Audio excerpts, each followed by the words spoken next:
रोज़ाना रात को जब मैं अपनी पत्नी के करीब जाने की कोशिश करता तो वो कहती मैं बीमार हूँ।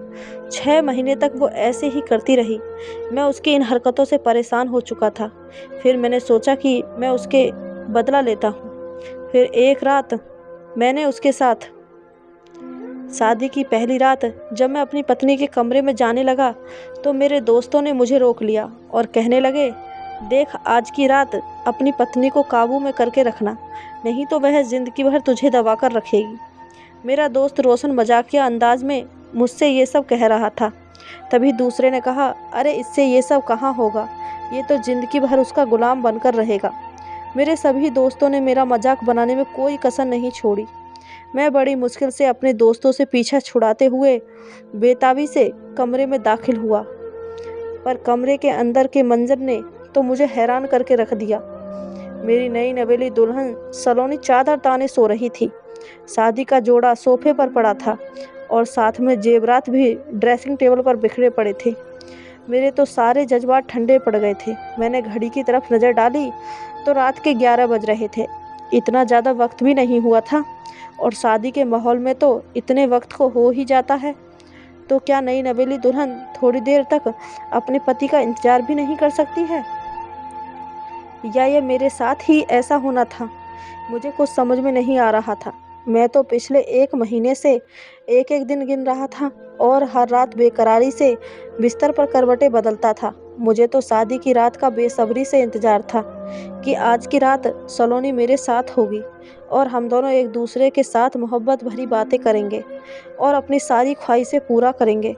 लेकिन शायद मेरे और सलोनी के जज्बात अलग अलग थे। वो मेरी तरह मेरे लिए बेकरार नहीं थी, इसलिए मेरे आने से पहले अपने कपड़े भी बदल लिए थे। जिस रात का मुझे बेसब्री से इंतजार था वो रात तो आ गई थी, लेकिन बाकी सारे ख्वाब अधूरे रह गए थे।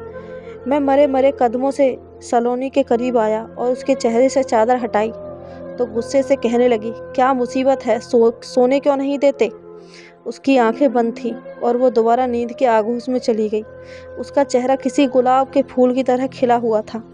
उसे देखते ही उसकी मासूमियत पे मुझे प्यार आने लगा। मैं खुद को तसल्ली देते हुए सोचने लगा कि अब तो सलोनी मेरी है और ज़िंदगी की हर रात मुझे उसके साथ गुजारनी है। क्या हुआ जो आज की रात वो सो गई? यकीनन वह बहुत थकी हुई होगी। लड़कियों को तो शादी में बहुत सारे काम होते हैं। मैंने एक निगाह उसके चेहरे पर डाली तो लंबे घने बालों ने उसके चेहरे की खूबसूरती को 4 चांद लगा दिया था। मैंने फ़ौरन नज़रें चुरा ली कि कहीं मेरी ही नज़र मेरी पत्नी को ना लग जाए। मैं कपड़े बदलकर बिस्तर पर सोने आया तो एक बार फिर मेरे जज्बात बेकाबू होने लगे और मैंने सोते हुए सलोनी को अपनी बाहों में जकड़ने की कोशिश की, लेकिन मेरी इस हरकत से उसकी आँख खुल गई और वह ऐसे करवट खाते हुए पीछे हटी कि जैसे मैं कोई डरावनी चीज़ हूँ। उसकी आंखों में डर साफ दिखाई दे रहा था और मुझे समझ में नहीं आ रहा था कि वह इतनी डरी हुई क्यों है। पहले तो मुझे लगा कि शायद वो गहरी नींद से जागी है, इसलिए उसे कुछ समझ में नहीं आ रहा, लेकिन धीरे धीरे मुझे एहसास हुआ कि वो मुझसे डरी हुई है। मैंने प्यार से कहा कि मेरी जान, क्यों परेशान हो रही हो? मैं तुम्हारे साथ कोई ज़बरदस्ती नहीं करूँगा। तुम सुकून से मेरे पास बैठ जाओ। मैंने तो तुम्हें मुँह दिखाई भी नहीं दी। मैंने साइड टेबल पर रखी अंगूठी को सलोनी के हाथों में पहनाना चाहा तो उसने मेरे हाथ झटक दिया। सलोनी का रवैया मेरी समझ से बाहर था। वो मुझसे कहने लगी, मुझे छूने की कोशिश भी मत करना। आप मुझे छूते हो तो मुझे घिन आती है और मुझे बड़ा अजीब लगता है। मैं हैरानी से उसकी तरफ देखने लगा। मैं उसका पति था, कोई गैर नहीं। मेरा उसके ऊपर पूरा हक था, लेकिन आज की रात मैं उसके साथ जोर जबरदस्ती करता तो न जाने वो मेरे बारे में क्या क्या सोचती। इसलिए मैंने उससे कहा कि वो परेशान ना हो और सुकून से सो जाए। मैं उसे कुछ वक्त देना चाहता था, क्योंकि मैं अच्छी तरीके से जानता था कि किसी भी लड़की के लिए अपना घर बार छोड़ना और एक नई ज़िंदगी में कदम रखना इतना आसान नहीं होता। शायद वो इन सब चीज़ों के लिए तैयार नहीं थी, इसलिए वो मेरे साथ इस तरह पेश आ रही थी। थोड़ी देर में वो चादर ओढ़कर सो गई थी और मैं भी करवट बदलकर लेट गया था। मैं पढ़ा लिखा इंसान था। मैं ये जानता था कि पति पत्नी के रिश्ते को अपनेपन, प्यार, सब्र और कुर्बानी से ही परवान चढ़ाया जा सकता है, मगर मुझे ये एहसास नहीं था कि ये रिश्ता मुझसे इतनी बड़ी कुर्बानी मांगेगा। अगली सुबह जब सोकर उठे तो रात वाली नाराज सी सलोनी न जाने कहाँ गायब हो चुकी थी। उसका मूड बहुत अच्छा था। वो बहुत अच्छी तरीके से तैयार हुई। इससे पहले कि मैं उसके साथ कुछ करता, वह कमरे से बाहर निकल गई। बाहर मेरे मम्मी पापा से उसने बड़े प्यार से पैर छुए और उनके पास बैठ गई। उसका ये रूप देखकर मुझे बहुत खुशी हुई। मुझे यकीन हो गया था कि वो जल्दी ही हमारे घर में अपनी जगह बना लेगी। मेरे छोटे भाई बहन से भी बिल्कुल दोस्तों की तरह बात कर रही थी। मैं वहीं पर बैठा उसे देख रहा था। उसके चेहरे की दिलकशी मुझे घायल कर रही थी और मेरा दिल चाह रहा था कि मैं उसे पकड़कर दोबारा कमरे में ले जाऊं। मैं तो उसे ठीक से दुल्हन बने भी नहीं देख पाया था। धीरे धीरे दिन गुजर गए और अगले दिन हमारे रिसेप्शन की पार्टी थी। रिसेप्शन के वक्त इस स्टेज पर ही मैंने सलोनी के कान में कह दिया कि आज की रात वो मुझे आने से पहले अपने कपड़े चेंज ना करे। मैं दिल भर के तुम्हें देखना चाहता हूँ। सलोनी ने मेरी बातों का कोई जवाब नहीं दिया था। वो अपने मौसेरे भाई से बात करने में इस कदर व्यस्त थी कि उसे मेरी मौजूदगी का एहसास भी नहीं हो रहा था। उन दोनों की आपस में न जाने क्या बातें चल रही थी। मुझे कुछ समझ में नहीं आ रहा था। रात को मैं जब कमरे में दाखिल हुआ तो मेरे कहने के बावजूद भी वो अपने कपड़े बदलकर बिस्तर पर लेट गई थी। मुझे उस पर गुस्सा आ गया। मैं उसका पति था, लेकिन उसके दिल में मेरी बात की कोई अहमियत नहीं थी और न ही मेरे जज्बातों का एहसास था। मैंने आगे बढ़कर उसके ऊपर से चादर हटाई और कंधे से पकड़कर उसे हिलाया तो आंखें खोलकर मेरी तरफ सवालिया नज़रों से देखने लगी। मैंने नरम लहजे में उससे कहा, सलोनी, मैंने तुमसे कहा भी था कि तुम मेरा इंतज़ार करना। तो कहने लगी, मुझे बहुत तेज़ नींद आ रही है और मैं जाग नहीं सकती। मुझे जल्दी सोने की आदत है। मैंने कहा, पर तुम जाग गई हो तो उठकर बैठ जाओ और कुछ देर तुम मेरे साथ गुजारो। सुबह देर तक सोती रहना, कोई तुम्हें नहीं उठाएगा। उसके हसीन चेहरे पर नज़र पड़ते ही मेरा सारा गुस्सा झाग की तरह बैठ गया। वो आंखें मलते हुए उठकर ऐसे बैठी जैसे उसने मुझ पर कोई एहसान किया हो। मेरे लिए अब ये सब बर्दाश्त करना मुश्किल हो गया था। मैंने गुस्से से उसके गालों पर अपनी मोहब्बत की मोहर लगा दी। उसके लिए ये सब एकदम अजीब था। वह घबराकर बिस्तर से उठ खड़ी हो गई और गुस्से से मेरी तरफ देखते हुए कहने लगी, मैंने भी आपसे कह दिया था कि मेरे लिए ये सब कुछ बहुत अजीब है। बेहतर यही होगा कि आप मुझसे दूर रहें। और मुझे समझ नहीं आ रहा था कि मेरी नज़दीकियों से उसे क्या परेशानी थी। मैंने आगे बढ़कर ज़बरदस्ती उसका हाथ पकड़ा और उसे खींचकर अपने बराबर में बिठाया। ऐसा करने से वो फूट फूट कर रोने लगी। मैं घबरा गया था क्योंकि उसकी आवाज़ आहिस्ता आहिस्ता इतनी तेज़ हो रही थी कि कमरे से बाहर भी जा सकती थी। मैं उसे चुप कराने की कोशिश करने लगा, लेकिन वह बार बार बस एक ही बात दोहरा रही थी, मेरे करीब ना आया करें, मुझे बहुत अजीब लगता है, किसी का भी छूना मुझे अच्छा नहीं लगता। सलोनी की इस तरह की बातों ने मुझे चौंका दिया था। मेरी पत्नी शायद किसी मानसिक बीमारी का शिकार हो गई थी और ये बात मुझे आज पता चली थी। वो कहने लगी, मुझे कुछ वक्त चाहिए, उसके बाद सब कुछ ठीक हो जाएगा। लेकिन मेरे अंदर तो एक आग जल रही थी और बर्दाश्त अब ख़त्म होने को ही थी। मैं 30 साल का एक जवान मर्द था जिसकी अपनी भी कुछ ज़रूरतें थीं। मैं अपनी पत्नी पर जी भरकर प्यार लुटाना चाहता था, लेकिन वो तो मेरे हाथ लगाते ही इस कदर की हरकतें करती, उसके आगे मैं कुछ सोच भी नहीं सकता था। घर में अगर मेरे माँ बाप मौजूद नहीं होते तो शायद मैं उसके रोने पर नहीं जाता और ज़बरदस्ती अपनी ख्वाहिश पूरी कर लेता, लेकिन मेरे लिए फ़िलहाल ये मुमकिन नहीं था। घर में मेरी जवान बहन और भाई भी मौजूद थे। मेरी कोई भी गलती हरकत मुझे मेरे ही घर वालों के सामने गिरा सकती थी, इसलिए मैंने अपने दिल पर पत्थर रख लिया। वो दोबारा सुकून की नींद सो चुकी थी, लेकिन मेरी नींद उड़ गई थी, क्योंकि ये 1-2 रातों की बात नहीं थी और ये परेशानी ऐसी थी कि मैं ये बात किसी को बता भी नहीं सकता था और ऐसी हर रात गुजारना मेरे लिए मुश्किल था। मैंने सोच लिया था कि मैं उसे डॉक्टर को दिखाऊंगा, लेकिन अगले दिन सुबह वो पहले की तरह फ्रेश उठी और नहा धोकर सजने संवरने लगी। मैं बिस्तर पर बैठा उसे ही देख रहा था। उसे भी अपने वजूद पर मेरी नज़रों की तपिश का एहसास हो गया था। उसने तुरंत अपने सूट का दुपट्टा उठाया और फैलाकर ठीक कर लिया, जैसे मैं उसके लिए कोई गैर हूँ। उसकी यह हरकत मेरी बर्दाश्त के बाहर थी, लेकिन मैं खामोश हो गया। वो पूरी तरह सच संवर कर कमरे से निकल गई थी और मैं अपना दिल मसोस कर रह गया था। मुझे तो अपनी किस्मत पर ही गुस्सा आ रहा था। सलोनी वो लड़की थी जिससे शादी करने के लिए बड़ी मुश्किल से मैंने अपने माँ बाप को मनाया था। सलोनी मेरे पापा के दोस्त की बेटी थी। मैं पहले उसके घर जाया करता था और एक ही नज़र में मुझे उससे प्यार हो गया था। पर शायद मेरा ये प्यार एक तरफा था। जब मेरे घर में मेरी शादी की बात चलने लगी तो सलोनी का खूबसूरत चेहरा मेरी आंखों के सामने नज़र आने लगा और मैंने अपनी माँ से साफ साफ कह दिया कि मैं जब शादी करूँगा तो सलोनी से ही करूँगा। मेरे पापा मेरे इस फैसले से सहमत थे और अगले ही दिन मेरे पापा ने मेरे रिश्ते की बात अपने दोस्त से चलाई। सलोनी के पापा ने भी तुरंत हामी भर दी और कुछ दिन बाद ही हमारी शादी की तारीख तय हो गई। 1 महीना मैंने दिन रात सलोनी की सोच में गुजारा था और आज वही सलोनी मुझे ऐसे तड़पा रही थी। ये नई परेशानी किसी को बता भी नहीं सकता था। मैं कमरे से बाहर निकला तो देखा वह घर वालों के साथ नाश्ता करने में मग्न थी। मेरे पापा मुझे देखते ही कहने लगे, तुम्हारी पत्नी तो सुबह सुबह उठकर कमरे से बाहर निकल आती है, लेकिन तुम्हारी नींद है कि पूरी नहीं होती। अब मैं अपने पापा को क्या बताता कि मैं तो पूरी रात का जागा हुआ हूँ और सलोनी तो पूरी रात घोड़े बेचकर सोती है। मुझे देखते ही मेरी माँ ने मुझसे कहा, सलोनी को 1-2 दिनों के लिए उसके मायके छोड़ दो।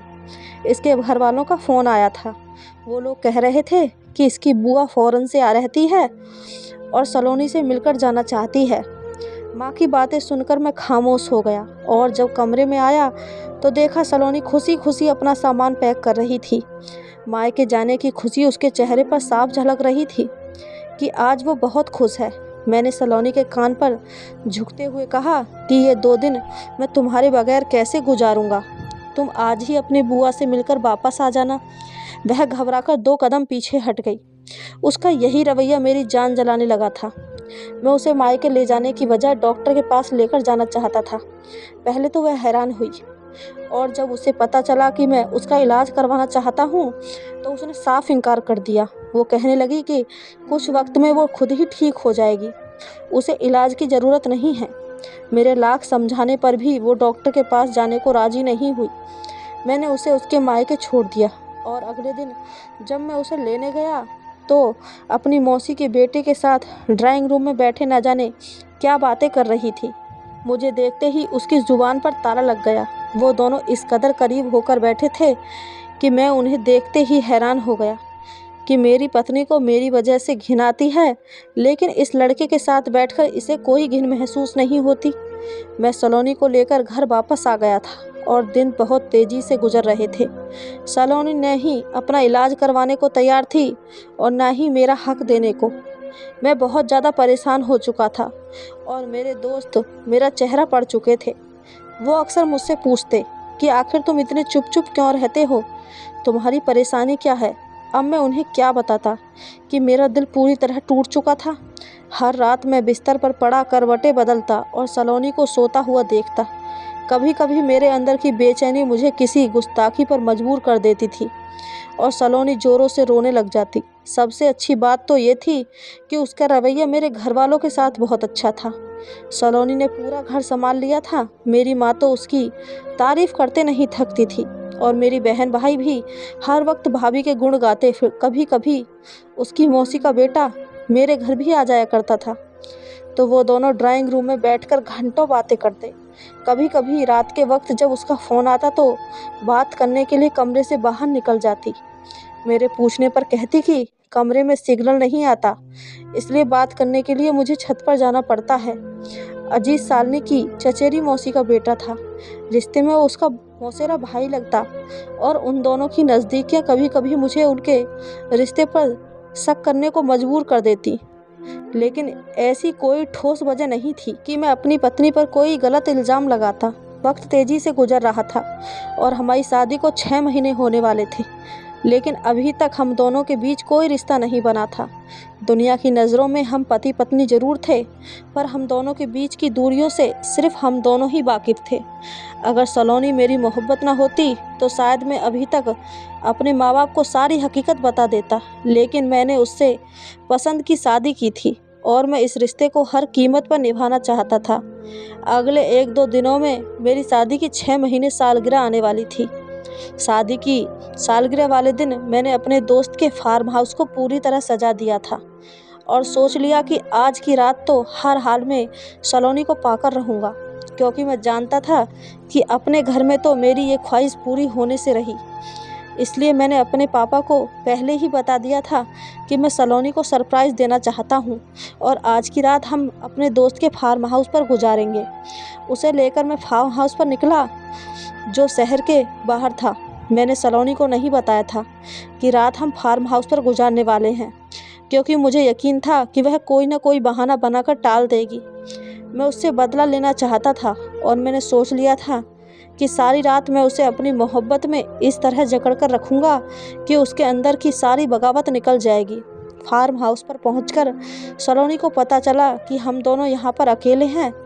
जब उसे पता चला कि हमारे घर वाले नहीं आएंगे, तो यह जानकर वह गुस्से से कहने लगी कि हम शहर से इतनी दूर अकेले यहाँ पर क्या करेंगे, अभी और इसी वक्त घर चलिए।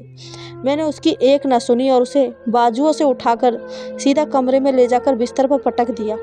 सलोनी, तुम्हारी मोहब्बत में मैंने 6 महीने अपने जज्बात का कत्ल किया है, लेकिन अब मेरे लिए ये सब बर्दाश्त के बाहर है। तुम मेरी पत्नी हो और हमारे बीच हर रिश्ता बिल्कुल जायज़ है, इसलिए अब मैं इंतजार नहीं कर सकता। ये सब कहने के बाद मैं जैसे ही उसके करीब गया तो वो मुझे धक्का देकर बेड पर खड़ी हो गई और फूट फूट कर रोने लगी। और रोते हुए उसने कहा कि वो किसी और से मोहब्बत करती है, और मोहब्बत ही नहीं, मैंने अपने माँ बाप से छुपकर उससे शादी कर ली है। सलोनी की बात सुनकर मेरे कदमों तले से ज़मीन निकल गई। ये कैसा सच था जो मुझे शादी के 6 महीने बाद पता चला? वो मेरी नहीं बल्कि किसी और की पत्नी है। ये बात मैं किसी तरह भी बर्दाश्त नहीं कर सकता था। मैंने सलोनी को बालों से पकड़ा और उससे कहा कि अब तमाशा बहुत हो चुका, सारी सच्चाई सच सच बताओ। मेरे पूछने पर सलोनी ने मुझे जो कुछ भी बताया, मेरे तो होश उड़ गए। सलोनी ने जिस लड़के से शादी की थी उसका नाम सुरेश था। सुरेश सलोनी के मौसी के बेटे अजीत का दोस्त था। अजीत ने ही सुरेश और सलोनी को मिलवाया था और इन दोनों की मोहब्बत 3 सालों तक परवान चढ़ती रही। सलोनी ने अपने और सुरेश के रिश्ते के बारे में अपने घर वालों को बताया, पर उसके घर वाले सलोनी की शादी सुरेश से करने को राजी नहीं हुए, इसलिए उन दोनों ने चुपके से शादी कर ली। पर यह बात उन दोनों ने किसी को नहीं बताई। सुरेश सलोनी को बस यही तसल्ली देता कि जब उसे कोई अच्छी नौकरी मिल जाएगी तो अपने घर वालों को अपनी शादी का सच बताएगा, और जब घर वाले मान जाएंगे तो सलोनी को अपने घर ले जाएगा। पर 1-2 साल बाद भी सुरेश की कोई नौकरी नहीं लगी और इधर सलोनी के घर वाले सलोनी का रिश्ता ढूंढने में लगे थे। और इसी बीच मेरे पापा ने सलोनी के पापा से बात की तो वह तुरंत इस रिश्ते के लिए मान गए थे। सलोनी ने डर के मारे अपने घर वालों को अपने और सुरेश की शादी की बात नहीं बताई और न ही चाहते हुए भी खामोशी से मुझसे शादी कर ली। जब सुरेश को सलोनी की शादी का बात पता चली तो उसने कहा कि तुम अपने पति को कोई भी बहाना करके अपने करीब मत आने देना। मैं कोशिश कर रहा हूँ अपने घर वालों को मनाने की, अगर वो लोग मान गए तो मैं तुम्हें ले आऊँगा। इसलिए सलोनी मुझसे दूर दूर रहती है और शादी से लेकर आज तक वह इसी इंतजार में है कि कब सुरेश अपने घर वालों को मनाएगा और अपनी शादी की सच्चाई सबको बताकर उसे अपने साथ ले जाएगा। यह सब कहते हुए सलोनी फूट फूट कर रोने लगी। सुरेश की मोहब्बत का दामन थामे वह इसी इंतजार में जिंदा थी कि एक न एक दिन वह उसे लेने जरूर आएगा। लेकिन सलोनी की बातें सुनने के बाद मैं बहुत अच्छी तरीके से जान गया था कि सुरेश ने सलोनी को इस्तेमाल किया है। मैंने सलोनी को बड़े प्यार से अपने पास बिठाया और पूछा, अच्छा ये बताओ कि तुम सुरेश के साथ रहना चाहती हो कि मेरे साथ? मेरे सवाल पर सलोनी खामोश हो गई। कुछ देर खामोश रहने के बाद सलोनी ने मुझसे कहा, उसे मेरा साथ और स्वभाव बहुत पसंद है। 6 महीने एक साथ रहने की वजह से उसे मेरी आदत हो चुकी है। उसे मुझसे मोहब्बत तो नहीं, लेकिन वो मेरी बहुत इज्जत करती है। सलोनी की शक्ल बता रही थी कि उसे अंदाज़ा हो गया है कि सुरेश ने उसे इस्तेमाल किया है और वो कभी उसे नहीं ले जाएगा। वो बस उसे झूठी तसल्ली दे रहा था।